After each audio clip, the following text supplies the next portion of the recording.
Le Premier ministre Bayrou a présenté, le 15 juillet dernier, les axes d'un budget 2026 qui prévoit de réaliser 43,8 milliards d'euros d'économies sur le dos des travailleurs, des chômeurs, des précaires, des retraités et des malades. Ces annonces sont d'une violence inouïe. Dans l'éducation nationale, les conséquences ne feraient qu'aggraver des conditions de travail déjà désastreuses pour tous les personnels.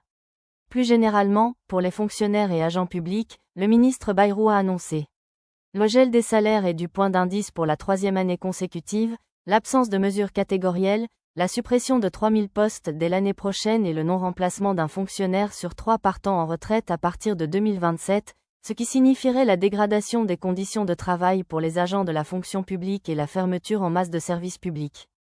Le ministre Bayrou a également annoncé la suppression de 2 jours fériés, le refus de rétablir la JPA, le maintien de la journée de carence et de l'indemnisation à 90% des arrêts maladie des agents de la fonction publique, la fin de l'abattement fiscal de 10% pour les retraités et la désindexation des pensions et retraites.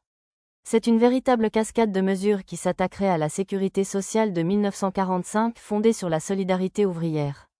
Il annonce l'amplification des exonérations de cotisations patronales, le doublement de la franchise sur les médicaments, les actes paramédicaux et les transports.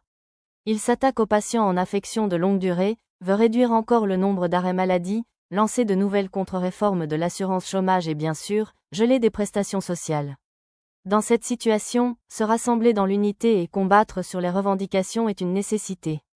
Face à cette offensive généralisée contre nos acquis, nos statuts, contre l'école publique, la Confédération FO et la FNEC-FPFO ont déposé un préavis de grève à compter de la rentrée, couvrant toute la période.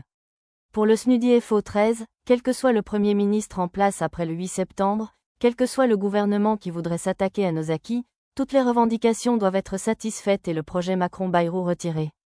Le SNUDI FO 13 invite les collègues à se réunir dans leurs écoles dès la rentrée, pour lister les revendications, prendre position pour le retrait des mesures Bayrou-Macron et discuter de la préparation de la grève pour gagner.